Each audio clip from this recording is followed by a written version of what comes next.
Olá, turminha, tudo bem? Hoje vamos começar mais uma aula de História do sexto ano e o tema da nossa aula de hoje é Civilizações do Mundo Antigo. Vamos aprender um pouquinho sobre o Egito e o Reino de Kush. Primeiro, vamos à localização do Egito.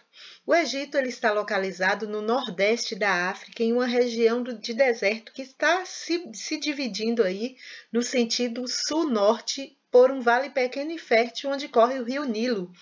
Esse rio é um rio que é de grande importância para todo mundo, mas principalmente ali para aquela região. E se limita também ao norte com o Mar Mediterrâneo, ao sul com a Núbia, que é o atual Sudão, a leste com o Mar Vermelho e a oeste com o deserto da Líbia. O rio Nilo, como eu disse, ele é considerado um dos maiores rios do mundo e, além do Egito, ele banha outros 9 países. A sua extensão é de cerca de 7.000 quilômetros de extensão. E pelo aproveitamento das águas do Nilo para garantir a sobrevivência do povo egípcio, o historiador grego Heródoto ele denominou o Egito como a dádiva do Nilo.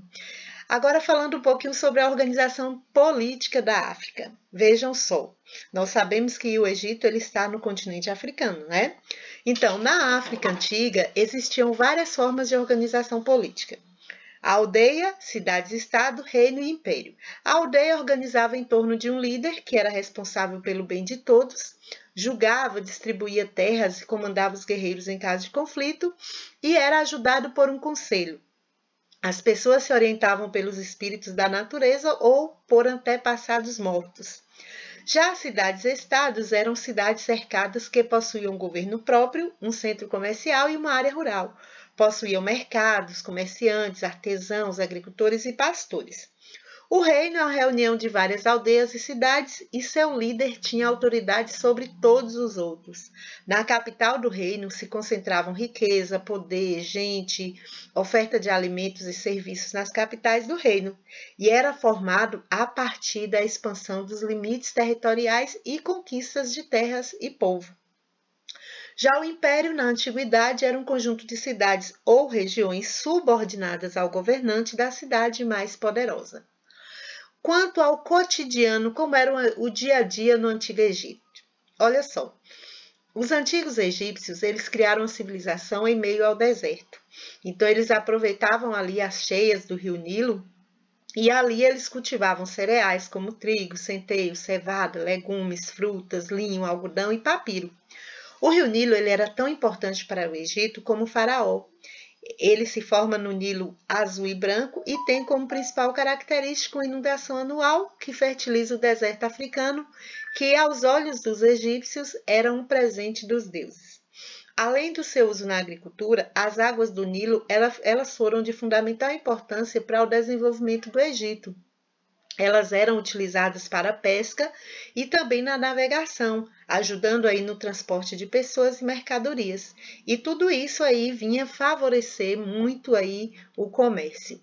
Quando a gente fala sobre o calendário egípcio, ele era agrícola, ou seja, o primeiro dia do ano, que é o dia do nascer helíaco de Sótis, coincidia com o primeiro dia do mês da inundação. O ano egípcio tinha 12 meses e durava 365 dias. O ano ele era dividido em 3 períodos de trabalho com duração de 4 meses cada, Aquete, Perete e Semu. Então, Aquete era inundação, Perete era emergência da terra, o momento da semeadura e colheita, Semu era a seca e no final de maio o nível do rio Nilo baixava. Então, em junho, entre o Cairo e Assã, o nível das águas subia. Em agosto, as águas atingiam o Egito e levavam a inundação ao seu mais alto nível. As águas subiam até o final de setembro e estacionavam por 2 ou 3 semanas. Em outubro, após subirem mais um pouco, as águas começavam a baixar e em maio estavam novamente em seu nível mais baixo. Quanto ao Império Egípcio, nas aldeias ocorriam disputas aí por terras férteis e o poder levado a alianças e guerras entre os chefes. Os vencedores eles passaram a governar um território maior e com mais pessoas, que eram os nomos, e esses nomes eram administrados pelos nomarcas. As disputas entre os nomarcas deram origem a 2 grandes reinos, né? O Alto Egito, localizado no sul, e o Baixo Egito, localizado ao norte. O Egito se tornou um império por volta do ano 3100 a.C., quando o rei Menés do Alto Egito conquistou o Baixo Egito e acabou aí unificando os dois reinos. Ele se tornou o primeiro faraó, ou seja, é o nome que dava ao rei, né, entre os egípcios, e também fundador da primeira dinastia. Dinastia, como eu já falei para vocês, é a sucessão de reis pertencentes a uma mesma família. A primeira capital do império foi a cidade de Tínis, depois substituída por Menfis, que é a atual Cairo. A história política do Império Egípcio ela pode ser dividida em 3 períodos: Antigo Império, Médio Império e Novo Império. Entre esses períodos existiram os períodos intermediários, que foram aqueles momentos de crise com o enfraquecimento do poder do faraó e também das invasões externas. O Antigo Império é um período de certa estabilidade política e de progresso econômico. É o período em que os faraós eles conquistaram poder no campo religioso, militar e também administrativo. Nesse período foram construídas as primeiras pirâmides. Entre elas está as pirâmides de Gizé, Quéops, Khafre e Miquerinos, que são as mais famosas do Egito. Receberam esse nome em homenagem aos faraós que a construíram. E essas pirâmides são tumbas, ou seja, túmulos onde os faraós eram enterrados. Já o Médio Império foi o período de expansão do território egípcio em direção ao sul e intensificando o comércio com a Núbia, uma região habitada por povos negros e rica em minerais, entre os quais o ouro. Mesmo sendo próspero materialmente, o Egito se enfraqueceu devido às disputas de poder entre os próprios egípcios. Então, os egípcios eles começaram a lutar entre si e, por conta disso, teve aí o enfraquecimento do império. Os Ixos, que eram um povo originário da Ásia Central, aproveitaram disso e atravessaram o deserto, invadindo o Egito e permaneceram ali por 170 anos. Já o Novo Império teve início a partir da expulsão dos Ixos, né, graças aos poderosos exércitos organizados pelos faraós do Novo Império, e com cavalaria e carros de combate eles acabaram conquistando aí o reino de Cush, ocupando aí a Síria, a Fenícia e a Palestina e estenderam aí seus domínios até o rio Eufrates na Mesopotâmia. O exército ele foi muito importante para o crescimento e expansão do império. Através da conquista de territórios, o Egito acumulou muitas riquezas e, juntamente com o faraó, o exército e os sacerdotes se tornaram as classes mais privilegiadas do império.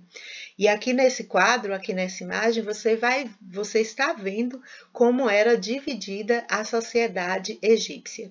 A sociedade egípcia ela estava dividida em classes sociais e cada uma dessas classes era bem definida, ou seja, quando uma pessoa pertencia a uma classe social, ela geralmente nascia e morria pertencendo a esse grupo social. Então, eram poucas as vezes, né, que ocorria aí alguma ascensão social, ou seja, uma pessoa sair da classe baixa para a classe mais alta. Então, assim, quem nascia camponês continuava sendo camponês e seus descendentes também se tornavam camponeses. Então, aqui a gente está vendo os escravos, camponeses, coletor de impostos, militares, escribas, sacerdote, nobreza, faraó, vendo que a família do faraó ela está sempre no topo. O faraó, como eu disse para vocês, né, eles acreditavam que existia uma vida aí após a morte e até o poderoso faraó acreditava nisso. E com base nessa crença, muitos faraós eles mandavam construir as grandes pirâmides, né, que eram os túmulos onde seus corpos e suas riquezas deveriam ser depositados após sua morte. Então, a pirâmide ela era considerada como uma espécie de casa da eternidade para o faraó. Então, era onde ele poderia ali, né, desfrutar dos prazeres terrenos. E as mais famosas pirâmides do Egito foram Quéops, Khafre e Miquerinos, como eu disse anteriormente. E elas foram edificadas por faraós que tinham esses nomes e eram parentes entre si. No Egito, o faraó ele era considerado mais que um ser de origem divina, ele era considerado aí como o próprio Deus e cumpria aí o papel de governante máximo e comandante militar e juiz supremo do Egito. O faraó ele era considerado dono de todas as terras egípcias e recebia impostos, né, que eram pagos também em produtos, o que lhe permitia acumular aí uma enorme riqueza. Quanto aos altos funcionários e os sacerdotes, a gente vai encontrar aí o vizir, o escriba e os próprios sacerdotes. O vizir era a maior autoridade do país depois do faraó. Era ele quem comandava a polícia, a justiça e a arrecadação de impostos, né? Já os escribas, eles tinham aquela posição de destaque porque eles trabalhavam para o Estado, né, nos templos religiosos e para o exército. Então, para ser escriba, ele tinha que estudar muito, né, desde os 5 anos. Eles tinham conhecimentos de cálculo para controlar a vida econômica do Egito. Então, eles eram os únicos que sabiam ler e escrever os hieroglifos, ou seja, era o tipo de escrita egípcia. Já os sacerdotes eram responsáveis pelos serviços religiosos e também a administração dos templos. Eles eram muito ricos graças às oferendas feitas pela população. Já os artesãos, comerciantes e militares, né, eles eram conhecidos aí por sua habilidade criativa. Eles faziam brinquedos, móveis, barcos, construíam palácios, enfim. Então, com ferro eles fabricavam armas, instrumentos de trabalho, com o papiro eles produziam papel, né? Com os metais eles faziam joias e ornamentos. E em períodos de grande prosperidade, como no Novo Império, houve o crescimento do comércio interno e externo e o aumento da riqueza também dos comerciantes. Já os militares, eles também conseguiam riqueza e prestígio graças aí às guerras de conquista. Então, muitos deles lutavam em troca de terra ou de parte de saques realizados durante as guerras. Os camponeses e os escravos, eles eram conhecidos como felás, né, e constituíam a maioria da população, eram aqueles que estavam ali na base, né, eles tinham uma vida muito difícil, trabalhavam nas propriedades agrícolas, eles faziam ali todo tipo de serviço, né, arava, plantava, colhia, abria canais, construía, consertava, e em troca eles recebiam apenas uma pequena parte do que plantavam. Eles também pagavam impostos ao faraó em produtos agrícolas e eram obrigados a trabalhar em obras do governo. Os escravos geralmente eram prisioneiros de guerra e trabalhavam ali nas atividades mais pesadas e perigosas, como as minas, pedreiras e grandes obras públicas, como também a construção das pirâmides. Quanto à religiosidade egípcia, né, nós sabemos que eles eram politeístas, ou seja, acreditavam em vários deuses, e os deuses mais conhecidos eram Amon-Ra, que era criador do universo e todos os deuses, né? Osíris, o deus supremo e juiz do mundo dos mortos, Anubis, que ajudava os mortos no encontro de Osíris, Ísis, irmã e esposa de Osíris, e Horus, que era filho deles. Os deuses egípcios, eles eram representados de várias formas, né? Com forma humana, como Osíris, né? Com forma humana e animal, como Horus, né? Que tinha o corpo de homem e cabeça de falcão, ou somente com forma animal, como Anubis. Os egípcios, eles acreditavam que existia vida após a morte e que ao morrer as pessoas eram julgadas no tribunal de Osíris. E no julgamento, o coração do morto ele era pesado na balança da justiça, e em um prato da balança era colocado o coração e no outro prato era colocado uma pena da verdade e da justiça. Então, para que a pessoa fosse absolvida, seu coração deveria ser mais leve que a pena. Se o coração pesasse mais que a pena, a pessoa era condenada e sua alma era entregue a uma fera de cabeça de crocodilo, que era a Aminte, que o devorava. Se o seu coração fosse mais leve que a pena, a alma era absolvida e poderia voltar para o corpo a qual pertencera. Mas, segundo os egípcios, para que isso acontecesse, era preciso que o corpo estivesse conservado. Então, era onde eles usavam aí o processo de mumificação. Era onde eles faziam, né, a conservação dos corpos, né, através de várias técnicas, que embalsamava ali com ervas, colocava várias faixas, ou seja, é o que a gente chama de múmia, né? Então, a múmia era colocada num sarcófago e era posto em uma urna funerária e levado para o túmulo, onde também eram colocados vários objetos como joias, armas, né, que eles iriam aí usar em uma outra vida, já que eles acreditavam na vida após a morte. Então, a riqueza e a variedade de objetos dependia da condição econômica de cada um.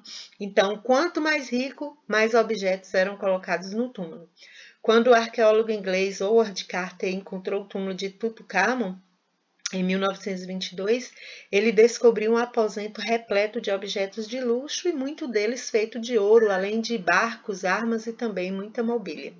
Agora falando um pouquinho sobre o reino de Kush, A história do reino de Kush ela está ligada à história do Egito, porque muitos objetos encontrados pelos arqueólogos em terras núbias, ou seja, cuxitas, eram de origem egípcia.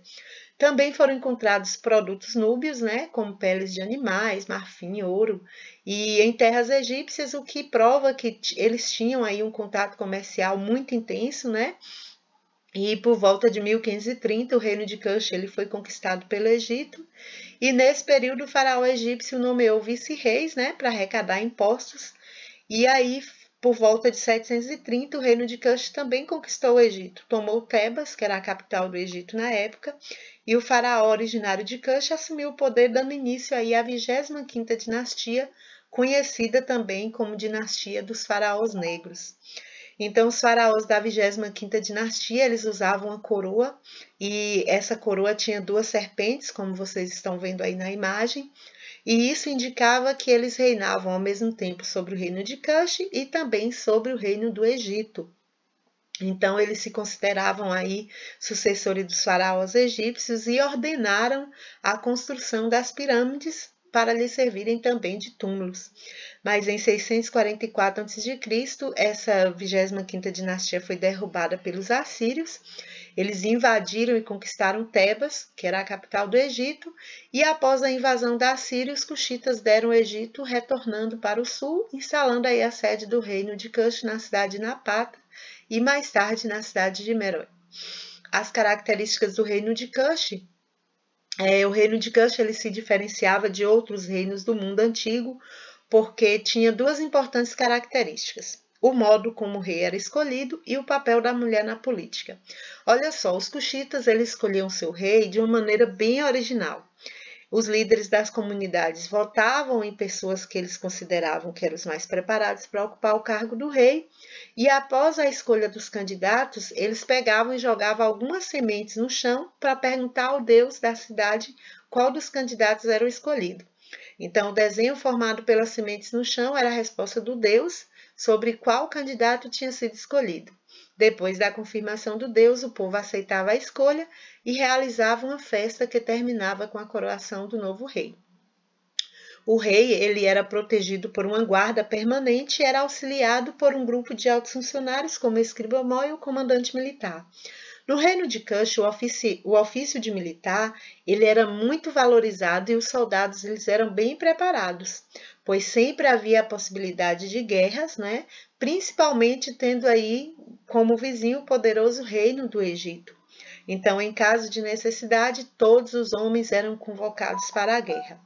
O exército cuxita enfrentou o reino do Egito em várias ocasiões e em algumas para se defender, outras para conquistá-lo. Os batalhões cuxitas eram compostos de homens que lutavam a pé e outros que guerreavam a cavalo.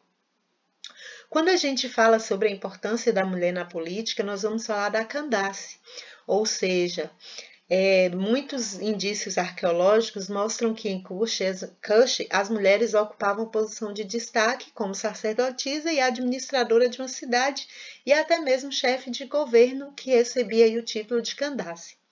Muitas dessas Candaces do reino de Kush, elas foram tão poderosas que se tornaram mais importantes que seus filhos ou maridos.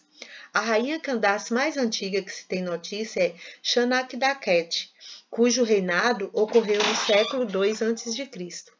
Pela sua importância política e social, no interior das pirâmides cuxitas, as Candaces são representadas como portadoras de oferendas aos deuses e nas paredes dos templos são representadas como mulheres poderosas. Amano-Saqueto, uma das Candaces mais conhecidas, provavelmente liderou a resistência cuxita ao poderoso Império Romano. Após o exército romano avançar sobre o nordeste da África, conquistou a cidade de Napata e enfrentar a resistência dos cuxitas. Em 21 a.C., a rainha africana negociou um acordo de paz com os romanos, oferecendo a eles uma faixa de terra no norte de Kush. Em troca, manteve a soberania de seu reino, livrando de ter de pagar impostos a Roma. De acordo com alguns historiadores africanos, a participação da mulher na política e o controle do governo cuxita sobre o ouro, as pedras preciosas e o ferro ajudam a explicar a prosperidade do reino de Kush, bem como sua longa vida. Em relação à economia e sociedade, quando a capital do reino estava instalada em Napata, os cuxitas exerciam a pecuária como a principal atividade econômica. Eles criavam cabritos, cabras, cavalos e burros, e a riqueza de uma pessoa era medida pelo tamanho do seu rebanho. Mas aí, por volta de 580 a.C., com a mudança da capital para Meru, onde as chuvas eram mais regulares e aumentaram aí as áreas de terra irrigada e expandiram a agricultura, as plantas mais cultivadas por eles eram o trigo, o sorgo, a cevada e também a lentilha. Mais tarde, graças à habilidade de seus carpinteiros e ferreiros, os cuxitas passaram a retirar a água do Nilo com a saquia, né, que era um dispositivo movido por animais e conectado a duas rodas de água. Então, no início, os cuxitas, eles perceberam aí que a água do Nilo, ela servia aí para suas plantações, né? E eles usavam aí um artefato, uma ferramenta chamada Shaduf. Quanto à mineração, artesanato e comércio, o solo de Kush era muito rico em metais, em ouro, ferro, né? Então, isso aí fazia com que o poder do reino tinha que ter um controle aí do governo sobre a estação e comércio de minérios. Esse ouro, ele era usado no comércio entre o Egito e Roma, né? E acredita-se que Meroe tinha sido o lugar a partir do qual se difundiu o conhecimento da fusão do ferro e o manuseio desse metal na África. Havia muitos artesãos em Kush, né? E esses artesãos, eles faziam ali colares, braceletes, brincos.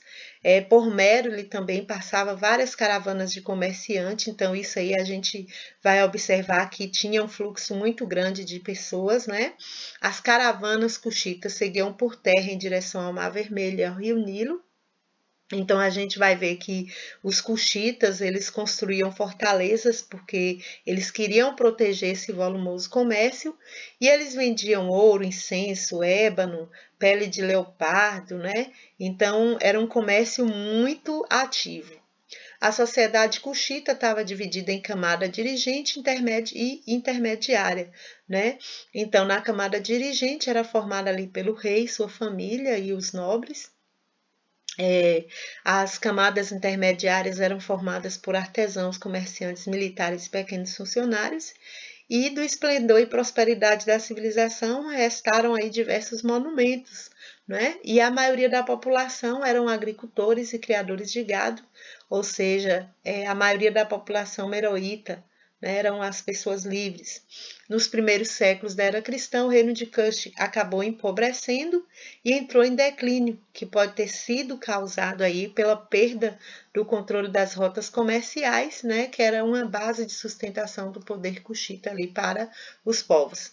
Já o reino de Axum, enquanto Kush declinava, na região da Núbia surgia um reino africano de Axum, localizado onde hoje é a Etiópia. Esse reino herdou a cultura meroíta, mas se distinguiu dela, entre outras coisas, por ter adotado aí o cristianismo. Então é isso aí, pessoal. Em caso de dúvidas, é só chamar.